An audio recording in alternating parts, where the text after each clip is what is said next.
Muy buenos días a todos. Muchas gracias por acompañarnos en esta segunda sesión del seminario un poco ambicioso Pensar el siglo XXI, la segunda sesión de este curso académico. En esta ocasión sobre un tema transversal. Tenemos la intención de ir mezclando cuestiones más bien de geopolítica, como la que analizamos en el último seminario. Aquello fue sobre el triángulo estratégico China, Estados Unidos, la Unión Europea, un triángulo asimétrico, como veíamos. Hoy abordamos un tema transversal y vamos a ir alternando unos y otros, ¿no?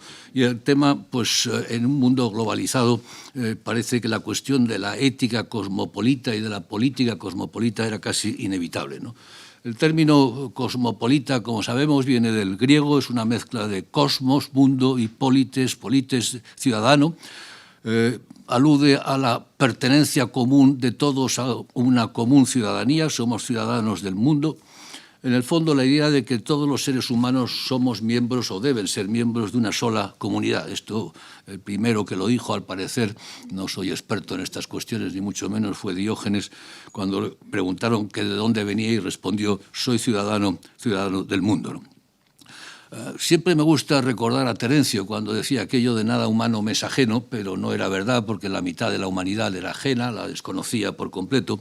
Pero hoy sí que es verdad lo que dijo Terencio entonces: somos una sola sociedad, fragmentada, es cierto, en grupos estatalizados que se llaman naciones o países, grupos soberanos hacia adentro y hacia afuera, como nos enseñó Bodino hace ya bastantes siglos. Si levantamos, sin embargo, el velo de los estados a través del cual percibimos la realidad global, la realidad mundial, lo que encontramos es una sola sociedad, básicamente articulada en grandes urbes metropolitanas y conectada de mil modos. Lo sabíamos y lo hemos ido experimentando. Lo sabíamos teóricamente, pero lo hemos ido experimentando prácticamente. La pandemia ha sido, por supuesto, uno de esos fenómenos que nos han obligado a percibir la globalidad. Somos ciudadanos de una misma sociedad. El cambio climático es otro. En este momento, por ejemplo, pues el tema del precio de la electricidad también nos devuelve a la misma realidad. Sin embargo, los estados parecen definir los marcos de la solidaridad colectiva. Me siento solidario de lo que pasa en el marco de mi nación, de mi país, en el marco de lo que ocurre en la isla de La Palma, pero no de lo que puede ocurrir en el Ecuador o de lo que puede ocurrir en Italia. Las naciones, los países son como burbujas, generosas hacia adentro, pero egoístas hacia afuera. Un ejemplo, cuando ocurrió el abandono de Afganistán, la principal preocupación de la Unión Europea no era qué es lo que pasaba allí dentro, sino qué iba a ocurrir con la inmigración que nos podía venir a nosotros. Es una prueba de ese egoísmo. Somos una sola sociedad global, mundial, infiere en construcción, pero lo somos claramente, pero no somos todavía una comunidad. Y ese es el problema, ¿no? Es posible construir una ética global y una política global. ¿Son malos estos tiempos para este objetivo, teniendo en cuenta el refuerzo enorme que están teniendo los tribalismos, los nacionalismos, las reivindicaciones identitarias, es decir, los procesos de fragmentación interna de esas viejas comunidades? ¿Qué pasa con el Estatuto del Extranjero y con los emigrantes? Es un tema central que nos interpela a todos y nos interpela cotidianamente. ¿Se puede construir de verdad una comunidad global, una comunidad mundial, una Gemeinschaft? ¿O los sentimientos de solidaridad son necesariamente locales y están territorializados? Hay aquí una tensión evidente entre lo que nos dice la razón y lo que nos pide el corazón, ¿no? ¿La globalización favorece o no el cosmopolitismo?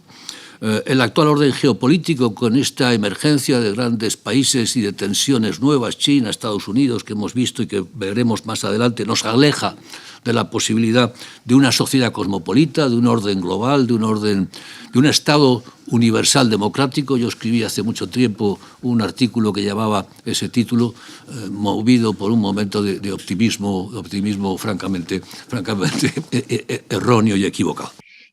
Para empezar, creo que hay que ser muy realista y de alguna manera tú lo has sido también, diciendo que, bueno, no parece que sean buenos tiempos para el cosmopolitismo, como tampoco eran buenos tiempos para la lírica.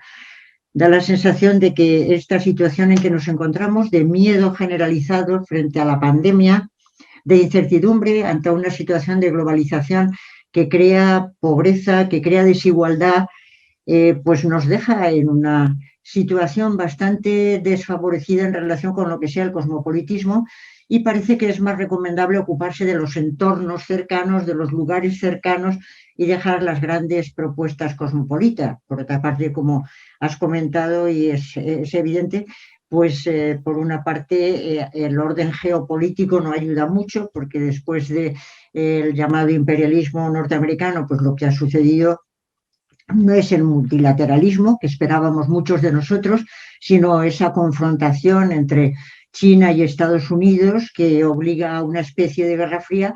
Y ya, pues por si faltara poco, y lo que para mí es una pésima noticia, es esta que están dando las instituciones que miden la calidad de la democracia y entienden que hay un debilitamiento clarísimo de la democracia y, sin embargo, un aumento del autocratismo.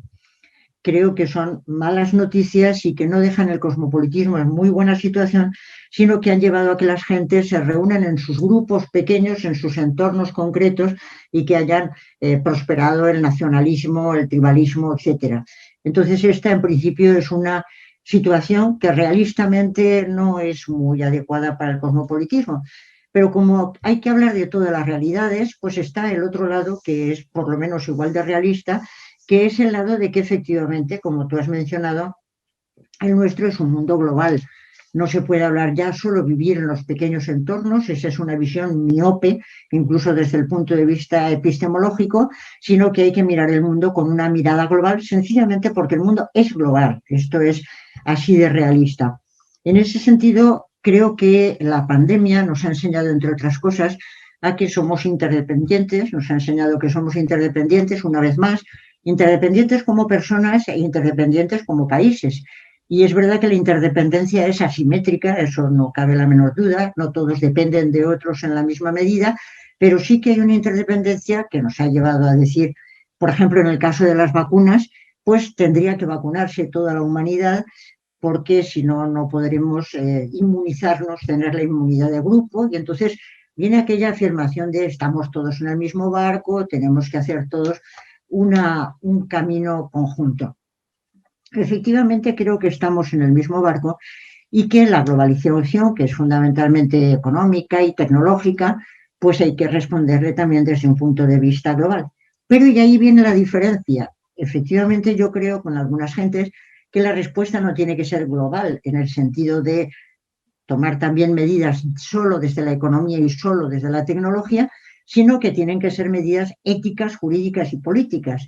Y entonces, efectivamente, entramos en el terreno de la polis, entramos en el terreno de la ética y la política, y hay que buscar qué tradiciones tenemos en nuestro medio para ir progresando en este sentido, y creo que la tradición cosmopolita es una tradición muy adecuada como una respuesta que podríamos dar desde España, desde la Unión Europea, ir profundizando esa tradición cosmopolita, porque creo que nos ofrece lo que tenemos que hacer para una respuesta verdaderamente global desde un mundo que tiene que tener en cuenta la ética, la política y el derecho. En ese sentido, yo quisiera recordar que efectivamente, como has dicho muy sucintamente, la tradición cosmopolita empieza hace por lo menos 25 siglos y lo que entiende, y creo que es clave, es que todo ser humano pertenece a dos comunidades, una comunidad en la que nace contingentemente, que es la que le da su identidad política. Esa comunidad, que es la que es el Estado-Nación o es la polis, le da su identidad política, pero no su identidad moral.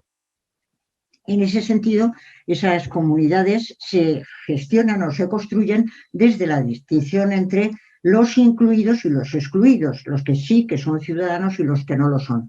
La idea de inclusión y exclusión a mí me parece que es muy importante, porque hoy en día todos decimos por lo menos que queremos hacer sociedades inclusivas, y sociedades inclusivas tienen que ser sociedades en las que nadie quede fuera. Las comunidades políticas son necesariamente los estados nacionales o necesariamente excluyentes de los que no quedan dentro, y por eso la otra pertenencia, la pertenencia a una comunidad de todos los seres humanos, es incluyente, porque aunque los estoicos esto no lo destacaron suficientemente, pero realmente incluye a todos los seres humanos y además les da su identidad moral. precisamente porque todos están dotados de razón, dirían fundamentalmente los estoicos, pero también de emociones. Y el contar con razón y emociones es algo que tienen todos los seres humanos y que les permite liderar su vida, llevar adelante su vida, ser agentes de sus propias vidas. En ese sentido, esa comunidad sería la de todos los ciudadanos del mundo. Bien, el ideal estoico yo creo que ha recorrido toda la historia nuestra, toda la historia fundamentalmente de Occidente, eso es así, y a lo largo de la historia se ha ido cargando de contenidos. Y a mí eso es lo que más me interesa de lo que podría decir hoy, cómo se ha ido cargando de contenidos de tal manera que el cosmopolitismo actual no es el cosmopolitismo nada más de los estoicos o de los epicúreos, perdón, o de los cínicos, sino que es un estoicismo que ha ido, un cosmopolitismo que ha ganado en contenidos fundamentales, aunque hay distintas corrientes, en el siguiente sentido. A mí me parece muy importante recordar que a partir de los años 90 se fortalece enormemente el cosmopolitismo y las corrientes cosmopolitas por distintas razones y que nacen propuestas con distintos objetivos que hay que tener muy en cuenta. Primero de ellos, me parece importante recordar que en el siglo XVIII se fortalece especialmente el cosmopolitismo por razones como la primera de ellas, recordar el tema de la dignidad humana. Todos los seres humanos, diría Kant, tienen dignidad y un simple precio y por lo tanto todos ellos tienen que ser tenidos en cuenta a la hora de tomar las decisiones. Esto es fundamental porque el cosmopolitismo se fija en las personas y no se fija tanto en los grupos, las etnias o las naciones.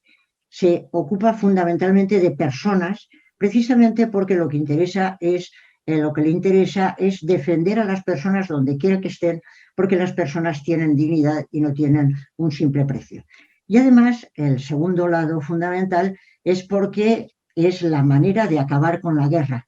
La guerra no es la violencia, no es la manera en que los seres humanos tienen que resolver sus problemas y para ello la contraparte de una sociedad en guerra es una sociedad cosmopolita en que todos puedan encontrar su lugar y resuelvan las cuestiones por medio del derecho y por medio de la política. En ese sentido, un nuevo punto sería el punto de acabar con la guerra.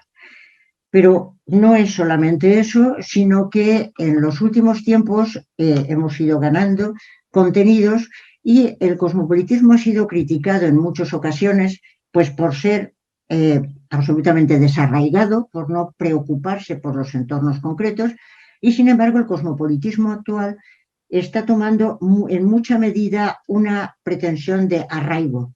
Muchos de nosotros proponemos un cosmopolitismo arraigado que consiste en decir que efectivamente hay que ocuparse de su propio entorno, pero siempre con una mirada que trasciende todas las fronteras porque no se puede poner vallas al campo. En ese sentido, la preocupación por el lugar concreto es esencial, pero la apertura al mundo es esencial también, por una parte, porque no se puede comprender el mundo si no es una mirada cosmopolita, y por otra parte, porque a la hora de resolver los problemas es necesario tener en cuenta las soluciones desde todos los puntos de vista. No hay una solución que pueda venir de un solo país. En ese sentido, cosmopolitismo arraigado querría decir que efectivamente estamos enraizados en nuestro lugar, pero siempre abiertos al mundo. Y por otra parte, el cosmopolitismo actual va intentando ser democrático. Gentes de la línea de Habermas, entre muchos otros, entienden que efectivamente un Estado futuro podría ser, como Kant temía, que podría ser un Estado tiránico, pero no interesa un Estado tiránico porque entonces no habría donde refugiarse. Y en ese sentido, el cosmopolitismo es cada vez democrático. Hay que ir construyendo ese orden de una manera democrática, un orden que tenga en cuenta los distintos estratos y que al final llegue a ese ideal de que los que somos destinatarios de los beneficios y los que somos destinatarios de los inconvenientes seamos también los decisores y los autores. Ir creando un cosmopolitismo democrático es fundamental y también un cosmopolitismo multicultural. La crítica que suele hacer, o una de las críticas que se suelen hacer al cosmopolitismo es que es eminentemente occidental y eminentemente europeo. Y sin embargo, cuando bien se mira, es verdad que todos los seres humanos compartimos esas razón y emociones que nos hacen tomar en cuenta o darnos cuenta de que efectivamente somos iguales a pesar de las diferencias culturales y que hay que construir el cosmopolitismo desde las diferencias culturales, pero teniendo en cuenta esa clave común que realmente es lo que nos aúna a todos y lo que nos tiene a todos, lo que nos puede permitir a todos seguir adelante. ¿Cuál es la excelente noticia a mi juicio? La excelente noticia es que ahora mismo hay una gran cantidad de mimbres que nos permiten construir una sociedad cosmopolita. No llevarla adelante sería un auténtico retroceso. Yo no creo que estemos en esa situación de progreso indefinido en el que nunca nos volvemos atrás y que no retrocedemos en absoluto. Todo lo contrario, en este momento estamos en una situación verdaderamente dramática, pero existen tantos mimbres para construir una sociedad cosmopolita que no ponerlos y no cultivarlos sería un auténtico retroceso que a mi juicio sería verdaderamente letal. ¿Cuáles serían esos mimbres?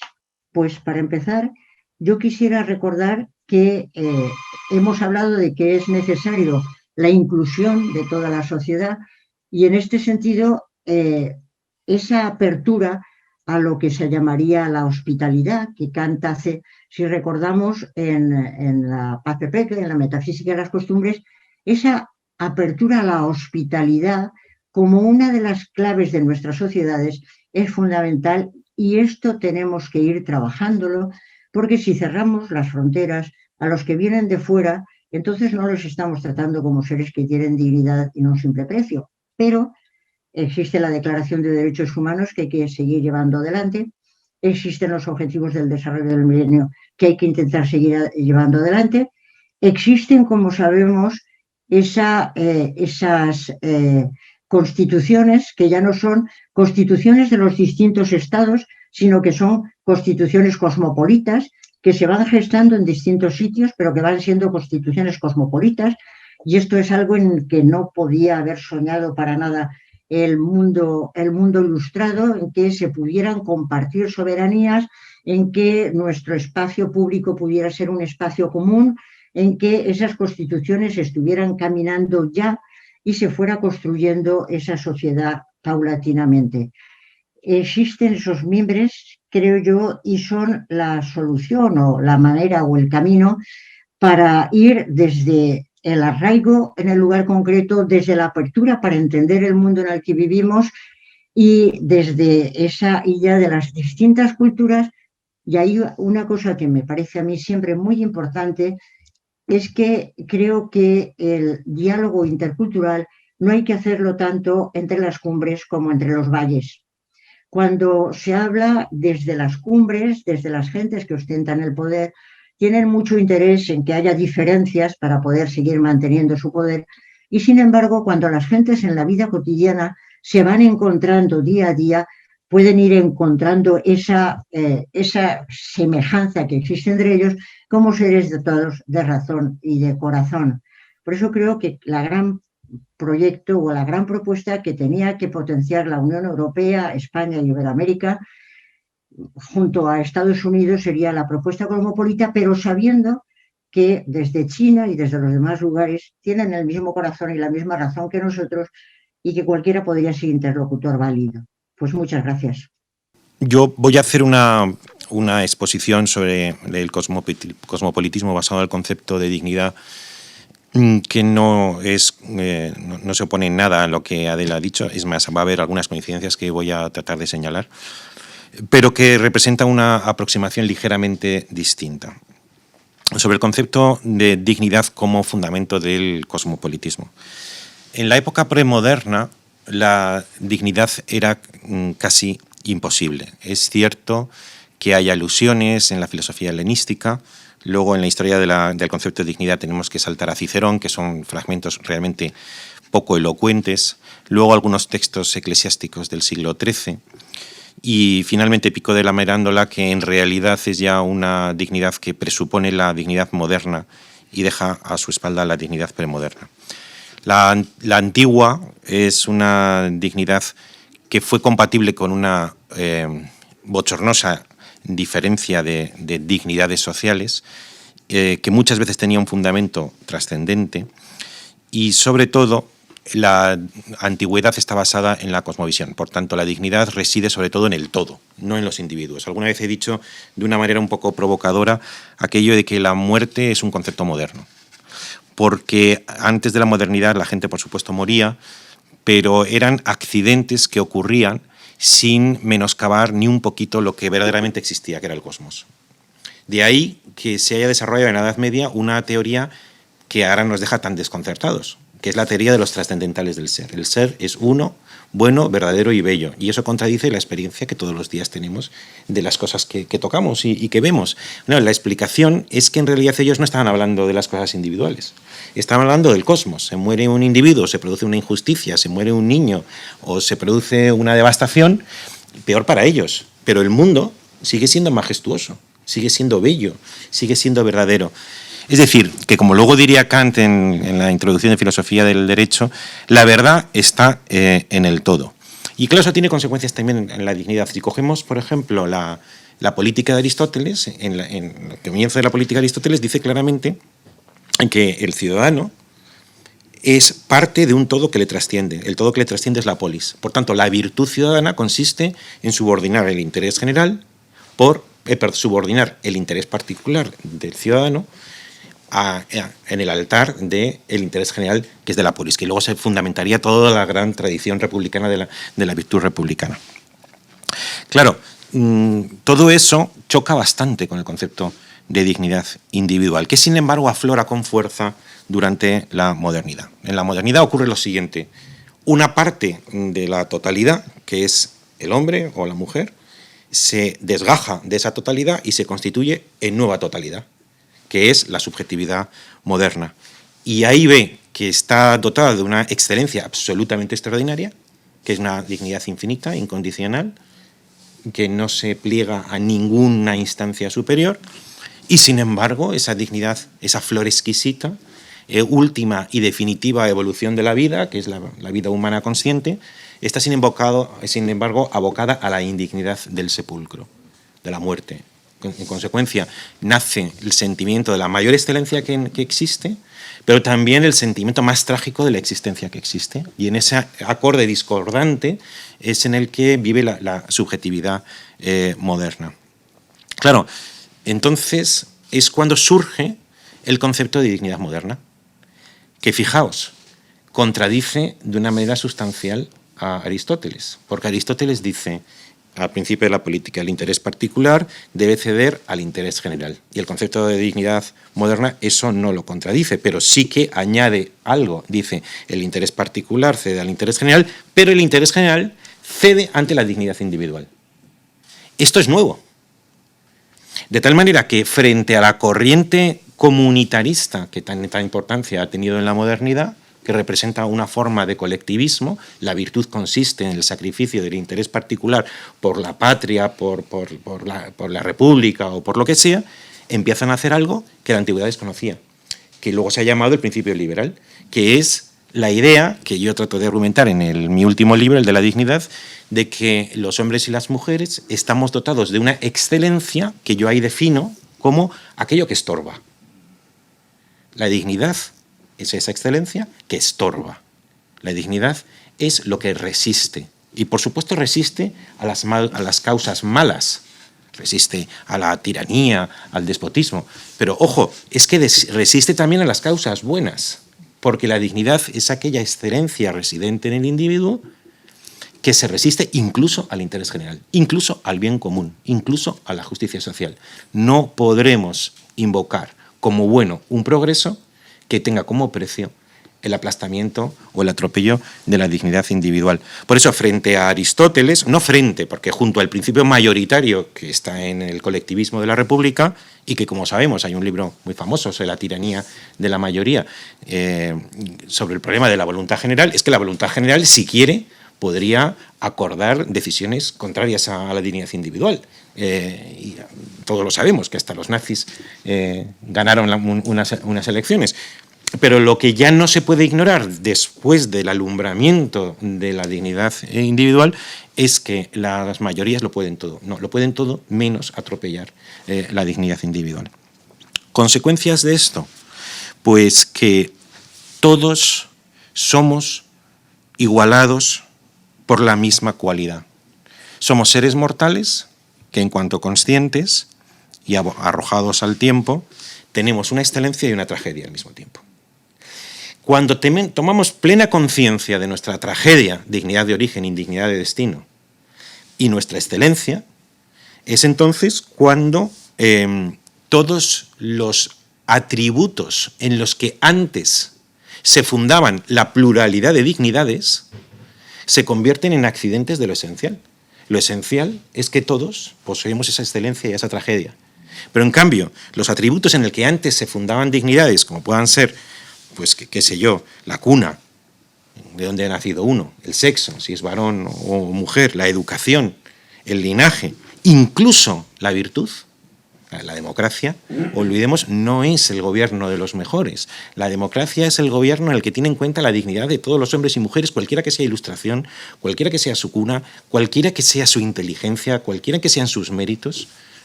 Entonces, la conciencia y llevar hasta a sus últimas consecuencias, la conciencia de que todos poseemos por igual la misma tragedia y la misma dignidad, tiene como consecuencia que los atributos que antes generaban pluralidad de dignidades se convierten en meros accidentes respecto a la esencia, que es la dignidad.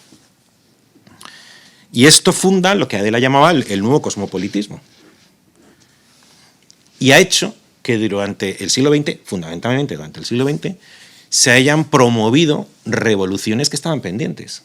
La revolución del obrero, la revolución feminista, la revolución de la infancia, la revolución de los pobres, la revolución de los discapacitados, la revolución de los homosexuales, incluso de los deudores y de los presos. Suelo hacer esta pregunta que no voy a extender porque seguro que alguno ya me la ha oído y me repito mucho, aquello de, a la vista de lo que acabo de decir, ¿en qué otra época te gustaría vivir? Si fueras mujer, si fueras niño, si fueras obrero, si fueras enfermo, si fueras un discapacitado. Y todo el mundo, incluso los más feroces antisistema, contestan que hoy es decir, que están a favor de este sistema. Sí. Suelo también argumentar la importancia que en esta revolución permanente que ha tenido el siglo XX, que es una revolución fáctica más que teórica, ahora lo mencionaré, ha tenido un valor que pocas veces es destacado como un valor de progreso moral, que es el valor del asco. El asco como fundamento del progreso moral. Yo qué sé, en el siglo XIX había muchas novelas en las que a lo mejor tenía como protagonista una mujer cuya dignidad era atropellada. Y el lector sentía asco ante ese comportamiento. Esa mujer había sido atropellada durante 2000 años y nadie había sentido asco, sino que consideraban que ese atropello era inherente a su condición de mujer, su condición de sierva, su condición de esclava, su condición de criada, y de pronto se produce un sentimiento colectivo de asco. Ese asco, que es la sensación que produce el atropello de una dignidad que por primera vez reconoces a esa mujer, genera un sentimiento colectivo que al final no se puede ignorar, que acaba movilizando a la gente, produciendo reformas en las leyes y finalmente reconociendo esa igualdad. Me gustaría destacar que la inmensa mayoría de las revoluciones que han tenido en el pasado les precedía una revolución intelectual. Me gusta decir, ¿no?, que yo ahora estoy hablando y he hablado de la palabra dignidad, hablo de la palabra igualdad, hablo de la palabra libertad, hablo de la palabra revolución. Todas estas palabras están connotadas. Las ha creado alguien y alguien les ha dado contenido, que además es un contenido que va variando. Entonces, normalmente hay una revolución teórica y luego hay una revolución práctica. Y así, por ejemplo, cuando en la Revolución Francesa se hizo la revolución en nombre de la igualdad o de la libertad o de la fraternidad, todos sabemos la importancia que tuvieron los teóricos de la igualdad o de la libertad en el siglo XV, XVI, XVII y XVIII. Cuando los teóricos, que son los que normalmente fundan palabras o fundan significados, logran ser aceptados socialmente, se produce una sensación colectiva de asco y se produce la revolución. En cambio, yo diría que en el tema de las revoluciones del siglo XX basadas en la dignidad ha habido una deserción de la filosofía. La filosofía no ha pensado en serio la dignidad desde Kant. Y Kant trata la dignidad muy poco, es verdad que con enorme trascendencia, pero muy poco, y normalmente como equivalentes a otras palabras que a él le gustan más. La palabra de autonomía o la palabra de ley, de legislación universal. Pero luego llegó Schopenhauer y se mofó de la dignidad. Y se mofó de Kant. Y en consecuencia la dignidad desapareció de la reflexión filosófica. Se la han apropiado sobre todo los juristas y los que hacen los teóricos de la vida. La dignidad al principio de la vida, el aborto, la dignidad al final de la vida, la muerte.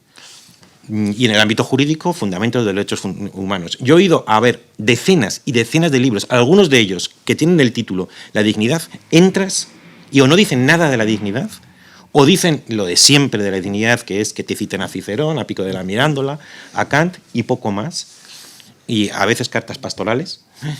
Y sin embargo, una teoría general de la dignidad, apenas yo he conocido en una deserción que creo que ha hecho excepción en lo que normalmente ocurre. Primero la teoría y luego la revolución material.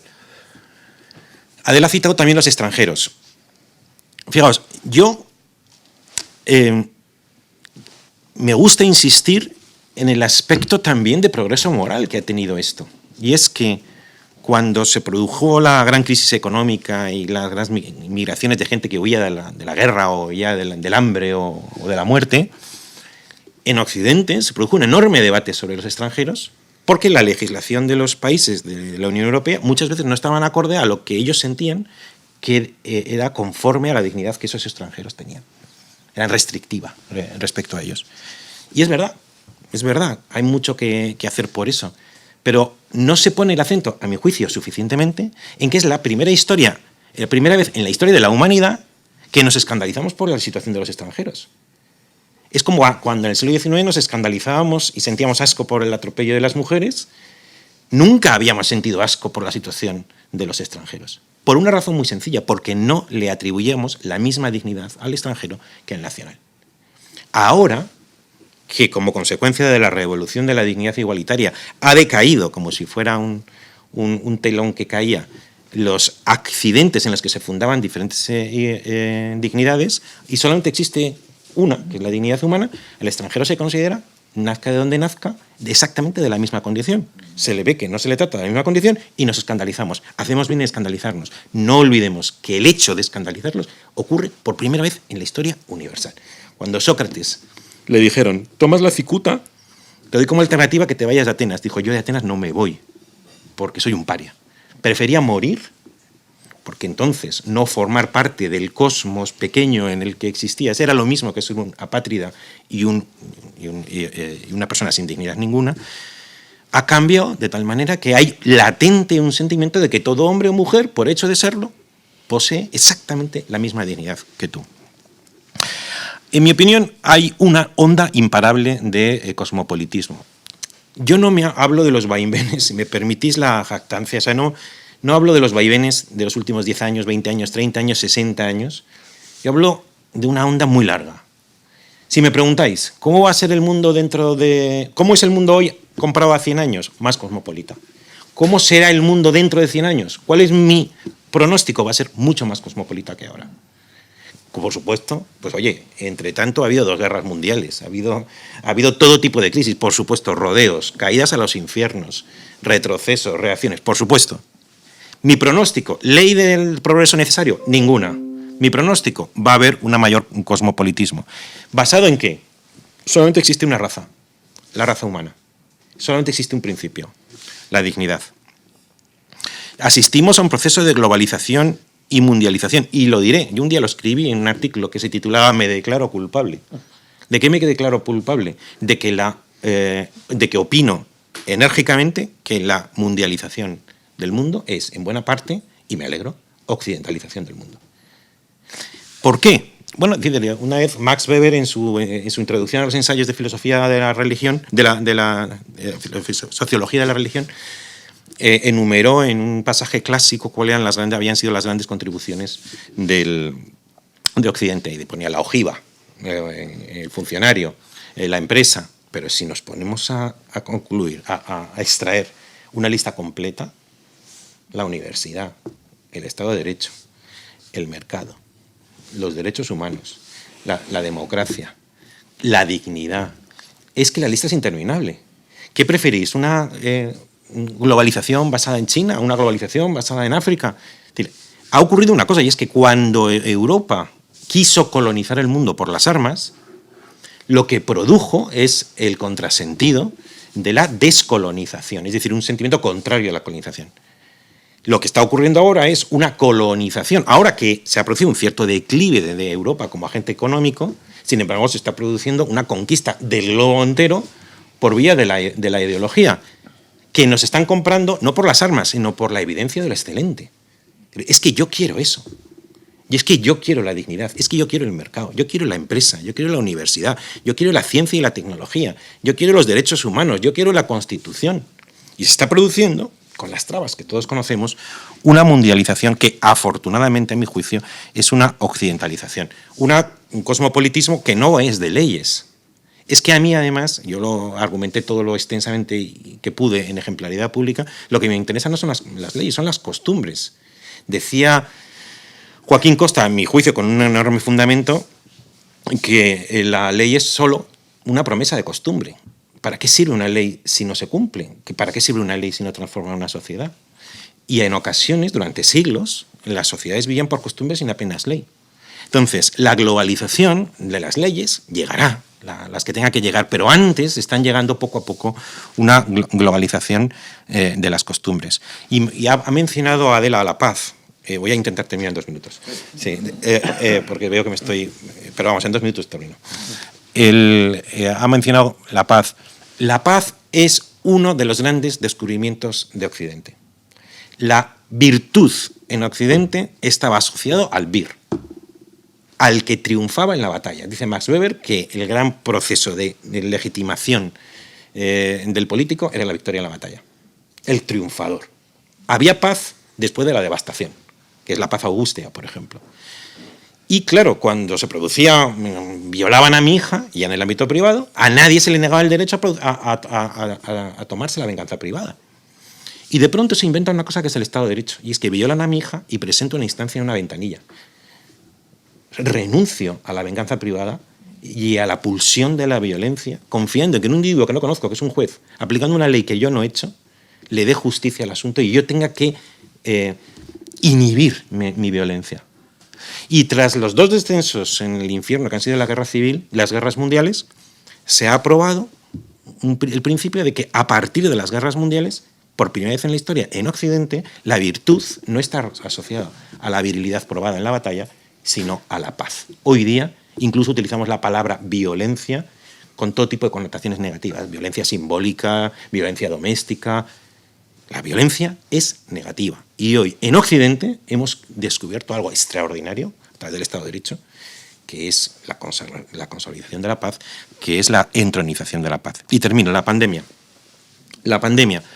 Para mí la pandemia ha sido la primera experiencia que ha convulsionado a la humanidad al mismo tiempo en todos los rincones del planeta. Nunca ha habido una experiencia en que al mismo tiempo compartían los chinos, los colombianos, los de Groenlandia.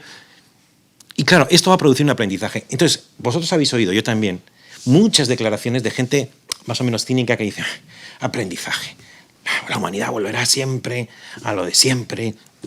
Bueno, primero, ignoran la historia, porque yo le pregunto a ese mismo que dice: oye, entonces, ¿qué quiere decir con esto que tú volverías al siglo XIV, muy, muy feliz? Pues no. Es decir, resulta que ese mismo que es cínico luego le gusta el progreso material y sobre todo moral en el que vive actualmente.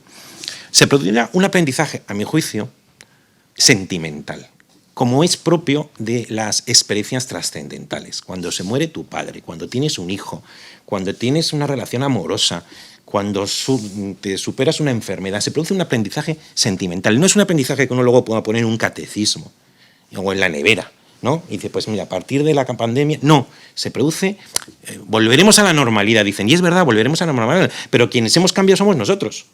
La normalidad no, la normalidad será la de siempre, pero vendremos transformados nosotros mismos. Y en parte porque nos habían dicho no hace mucho que podíamos ser superhombres y estábamos a las puertas del transhumanismo, nos íbamos a convertir en hombres que íbamos a vencer el envejecimiento y quizá incluso algún día la muerte. Y de pronto la pandemia nos ha recordado que pertenecemos a una especie en peligro de extinción. Y que hoy no hemos muerto, pero porque afortunadamente la pandemia, la virus era muy contagioso, pero poco letal, comparativamente poco letal. Pero ¿qué ocurre si de repente hay una mutación y viene un virus que es igualmente contagioso y mucho más letal? Pues es que ya no nos parece imposible ser una de esas especies submarinas que la ONU de vez en cuando declara en peligro de extinción. Y el vernos en peligro creo que ha acentuado el sentimiento de pertenencia a la misma especie. En consecuencia, creo que no es exagerado decir que a la larga, como ocurre en los aprendizajes sentimentales, la pandemia contribuirá a una cierta aceleración de una tendencia imparable como es el cosmopolitismo. Muchas gracias. Voy a poner una nota escéptica sobre la idea de que puede existir una ética universal, no ya de que el progreso está asegurado, sino sobre el hecho de que tenga mucho sentido hablar de una ética universal. Resumiría la situación así. Desde luego, tiene sentido biológico, antropológico, incluso la noción de hombre, ¿no? Sabemos lo que es un hombre y sabemos qué características le permiten pertenecer a una especie común. Pero hay una noción ulterior sobre la que se monta, digamos, un sistema de convivencia que tenga sentido política, jurídica y emocionalmente, que es el de persona. Ser persona no es ser hombre. Es decir, el concepto de persona es más restrictivo y más complicado que el de hombre.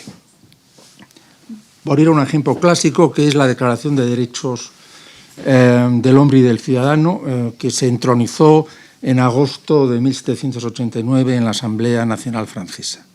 El sujeto de esos derechos, concepto cuya origen es jurídico, se supone que de alguna manera coincide con el concepto de hombre. Ese es un paso enorme que responde a ciertas intuiciones metafísicas, no es ciencia, es otra cosa que podemos compartir o no. Conste que yo no me siento a gusto fuera de ese esquema, pero ese esquema no me parece evidente y creo que es sano reconocerlo. La propia trayectoria de los derechos del hombre y del ciudadano fue contradictoria. No solo, como es conocido, porque muy poco después comenzaba el terror, sino porque fueron implantados en el resto de Europa gracias a la inercia primero de las guerras durante la Convención, inevitables para esta, puesto que el territorio francés había sido invadido, sino siguiendo esa inercia por las guerras napoleónicas, que desde luego adoptaron, como sabemos bien en España, no quiero decir ya en Egipto, el carácter de enormes carnicerías. Proceso hasta cierto punto contradictorio. Pero me interesa más la visión, más que histórica, ahí puede haber intervenido en enorme medida el azar, la visión conceptual. De la Declaración de los Derechos Humanos, más o menos, proceden otras dos obras importantes, una que profundiza la noción de la Carta de Derechos y otra que la contradice. La que profundiza la noción es aproximadamente, en fin, podría ligarse al ensayo sobre el progreso indefinido de la humanidad de Condorcet, como todo el mundo sabe, fue uno al final de la facción girondina, que tuvo que refugiarse para no ser exterminado, como en ese momento se estilaba, estamos hablando del 93, y que se suicidó, se envenenó probablemente en el refugio al que se había confinado. Es interesante ese libro escrito a matacaballo, de construcción improvisada en cierto modo, porque el hombre por tanto, el hombre al que Condorcet atribuye las cualidades que lo convertirían en la persona del futuro, es un hombre eso del futuro imaginado. Hasta tal punto está imaginado que no termina de ser un hombre en un sentido reconocible. Esto provocó una reacción muy interesante, una réplica muy interesante de Malthus en una de las ediciones de sus ensayos sobre la población, en la que reprocha esta indefinición a Condorcet y le reprocha estrictamente que el hombre que él postula como sujeto de los derechos y de ese futuro mejor no es comprensible en términos no ya biológicos, sino morales. Pero hay una segunda reacción al episodio revolucionario francés, cuyo mentor más importante, sin duda, es una persona esencialmente ambigua como Rousseau, y es la respuesta del fundador del conservadurismo moderno, es decir, del conservadurismo en un sentido inteligible para nosotros, que es Burke. En 1791, creo, Burke publica sus reflexiones sobre la revolución, en las que cambia el marco en el cual se ha producido la gran expansión moral y política de la revolución. Y su argumento es radical. Dice, no existe el hombre antes y fuera de una comunidad histórica concreta. Existen los ingleses, existen los franceses, pero no existe un hombre transinglés, transfrancés, que pueda inteligiblemente convertirse en el sujeto de derechos que la Declaración propugna. Esto es metafísica también. Se puede, por supuesto, adornar con consideraciones de carácter histórico, pero pone el dilema con gran claridad. La persona que nuestra ética universalista postula no es en realidad una persona. Resulta mediante un ejercicio, una sinécdoque fabulosa, consiste en suplantar al hombre, poner en lugar de la persona a un hombre abstracto, que no tiene ninguna concreción histórica y que no puede realmente convertirse en objeto de una reflexión moral seria. Para Burke, esta vanidad de los filósofos franceses se tradujo en políticas concretas, atentatorias contra la libertad y la dignidad entendidas en términos concretos, inmediatamente interpretables. Se estaba refiriendo no tanto al terror, que todavía no se había declarado en toda su amplitud, aunque hubo violencias extremas desde el principio. No se refería tanto al terror, que todavía no había adquirido la consistencia y visibilidad que tendría 2 años más tarde. Se refería más o menos al tipo de política que lo podía anticipar, ¿no? Y ahí hay que decir que la intuición, en cierto modo, le auxilió. Creo que son asuntos vivos, es decir, que no está resuelto. Como digo, no me imagino fuera del esquema postulado por la Declaración, pero sé que es relativo, sé que es dudoso. No simpatizo con la aproximación kantiana, que lleva al absurdo el concepto de persona como un sujeto de derechos universal. Lo que hace esencialmente Kant es identificarla con el noumeno, que está fuera de los condicionantes del tiempo y el espacio, en lo que entiendo que es una gigantesca chapuza de carácter conceptual. La tercera antinomia kantiana es otra chapuza, está sin resolver. La conciliación de la libertad con la ley natural está absolutamente frustrada, y el problema, en mi opinión, sigue abierto como problema de verdad y se puede sentir como un problema de verdad. Yendo a nuestro presente y probable futuro. Se puede ser optimista como Adela, como Javier, y ojalá lleven razón, o se puede ser menos optimista. Yo soy menos optimista. Las formas de coexistencia que nos gustan fuera de las cuales no nos imaginamos, exigen un marco nacional. Lo que llamamos justicia es inseparable de la redistribución, y la redistribución se hace sobre recursos escasos. No me imagino realmente la ampliación del modelo a escala planetaria, no me la imagino. Creo que nos pondría una dificultad de carácter casi estilístico. Voy a ser ambicioso moralmente y voy a declarar principios que no podemos cumplir, o me tengo que resignar a los que se pueden cumplir. Si lo segundo, me parece que la generalización de la decencia política, de la moral tal como nos gusta, es muy complicada.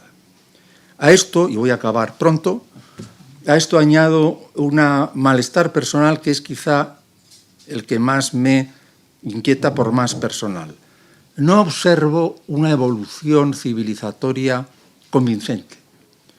Al tiempo que es cierto que vivimos en las sociedades más clementes que ha conocido la historia en Occidente, otra cosa es, naturalmente, lo que pueda ser China, lo que ha sido parte de Occidente y en parte sigue ocurriendo hasta hace nada, quiero decir, la experiencia estalinista o la nazi fueron espantosas, casi sin precedentes. No me refiero, no niego que estamos en una situación relativamente mejor que las del pasado, hecho por el cual hay que congratularse infinitamente, pero aprecio también un grado de banalización de las costumbres, de la moral y una brutalización en buena medida de los instrumentos para pensar y sentir que hemos aprendido en la literatura del pasado, por ejemplo, en parte en la filosofía del pasado, que es preocupante. Y que los diagnósticos pesimistas sobre la democracia no tienen necesariamente razón, pero tampoco se pueden descartar de forma terminante. Con esto acabo. No me olvido de tu pregunta, porque además lo estaba pensando mientras escuchaba, ¿no? Pero sí quisiera decir que hay como un sustrato a todas las intervenciones que ha habido hasta ahora que comparto absolutamente, y que es lo que podríamos llamar la incertidumbre histórica como fruto de la incertidumbre de la libertad humana. En cualquier época histórica suele haber mimbres, como decía Adela en su primera intervención, que implican indicios de construcciones positivas hacia lo que sea, y suele haber a la vez mimbres que indican factores muy preocupantes para no llegar a conseguir ese objetivo que deseamos, ¿no? Yo desde luego estoy absolutamente de acuerdo con Javier en que yo doy gracias a Dios por vivir en el siglo XXI, no tengo ninguna duda, pero eso no quita que en el siglo XXI hay cosas que me preocupan profundamente y que no tengo yo al menos perspectiva para decir si va a triunfar lo bueno y atractivo del siglo XXI o nos despeñaremos porque demos prioridad a los factores muy negativos que también hay en el siglo XXI, ¿no?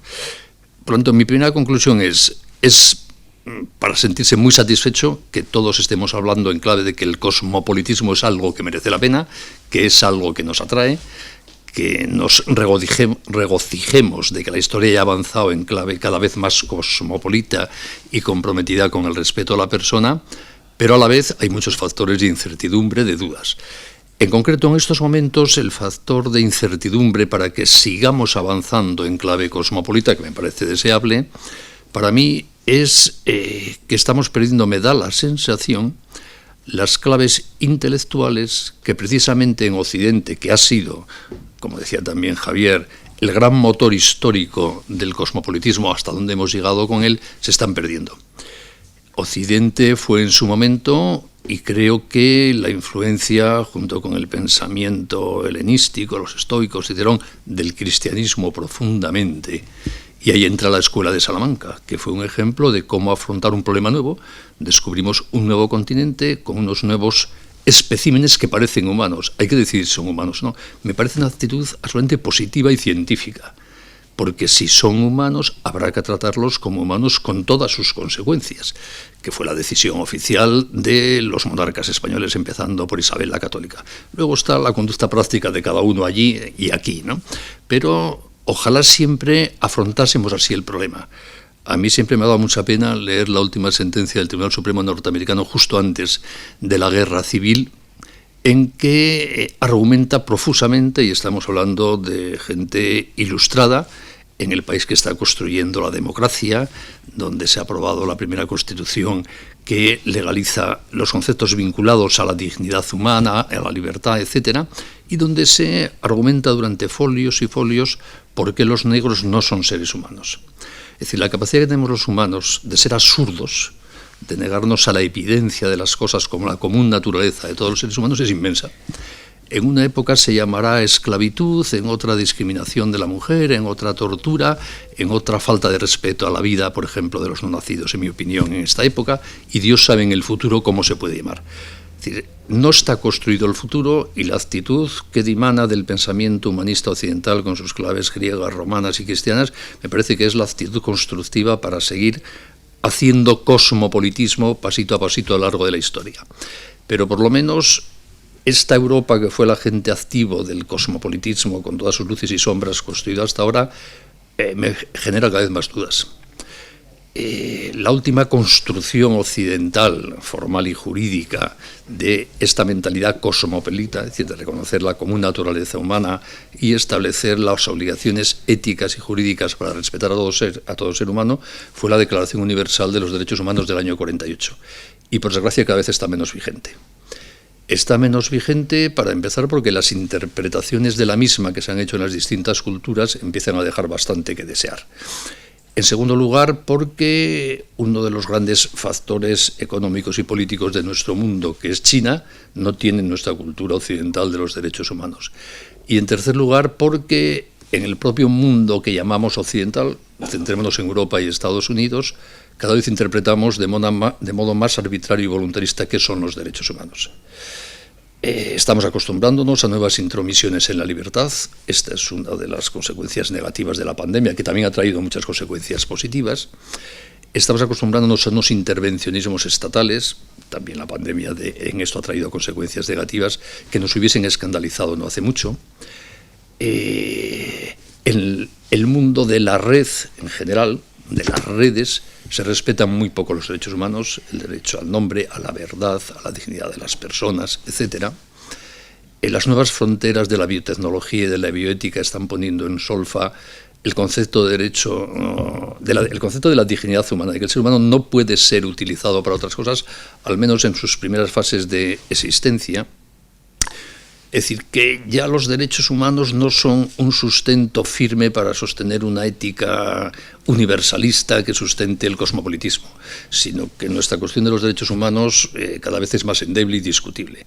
Maritain dijo, cuando le preguntaron en alguna ocasión cómo era posible que los ponentes de la redacción de la Declaración de Derechos Humanos se hubiesen puesto de acuerdo, siendo como eran personas con distintas ideologías, creencias o ausencia de las mismas religiosas, antropologías, etc., dijo, nos hemos puesto de acuerdo a condición de que no se nos pregunte por qué nos hemos puesto de acuerdo. En aquel momento aquello fue posible porque estaban todos bajo el impacto emocional brutal, el asco al que se refería Javier, del genocidio nazi, todas las brutalidades de la Segunda Guerra Mundial. Pero una vez que ese asco moral se ha ido diluyendo, eso de que estamos de acuerdo en qué son los derechos humanos también se está diluyendo bastante, ¿no? Por lo tanto, creo que la mayor amenaza que hay ahora para el cosmopolitismo es que Occidente siga perdiendo su pulso humanista, que le ha convertido históricamente, y creo que debería seguir convirtiéndole, en el motor de esta mentalidad de compromiso con la común dignidad humana y, en consecuencia, con el cosmopolitismo.